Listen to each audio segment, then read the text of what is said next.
Ce samedi 16 septembre 2023, les téléspectateurs pourront retrouver Isabelle Iturbourou à la tête de 50 Inside sur TF1. L'occasion de nous intéresser de plus près à ces expériences télé passées qui l'ont traumatisé.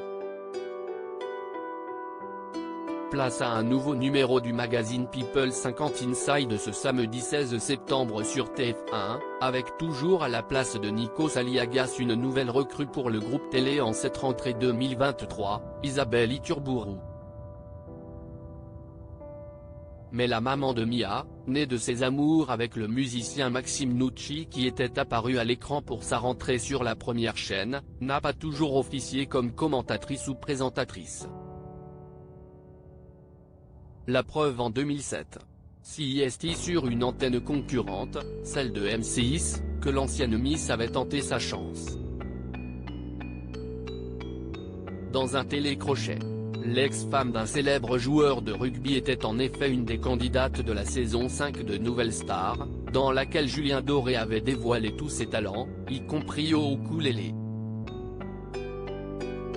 Elle assistera d'ailleurs à son envolée après l'émission, alors qu'elle travaille à Aubagne comme vendeuse d'huile d'Ou Live. Comme elle le sait, tout ressort sur Internet. Et elle a parfois dû répondre aux questions des journalistes sur cette expérience pas comme les autres. La musique c'était une autre passion, mais Nouvelle Star y a mis fin. Après Nouvelle Star j'ai compris que je ne pouvais pas faire plus, a-t-elle confié à l'émission Mêlée d'Histoire. Et de préciser dans les colonnes de gala, j'étais choriste dans le groupe de mon frère Sébastien, alors des amis m'ont inscrit en mode on va rigoler. Moralité, je me suis vautré en direct, d'autant qu'un plus il fallait danser. Bref, le stress m'a étouffé et j'ai fini en apnée à Baltar.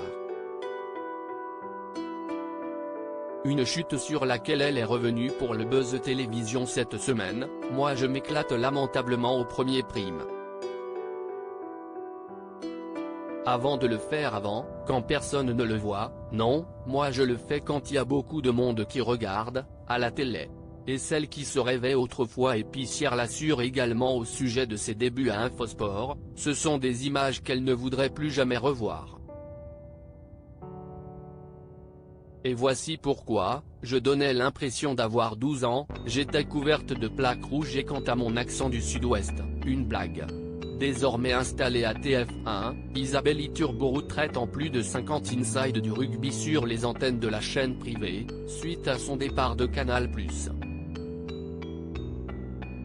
Ce n'était pas une décision facile à prendre, après 14 ans dans une chaîne qui m'a tout appris et m'a toujours bien traité. Il m'a fallu 3 mois pour me décider, j'ai rendu les gens un peu fous, a-t-elle récemment confié sur ce choix chez Diverto.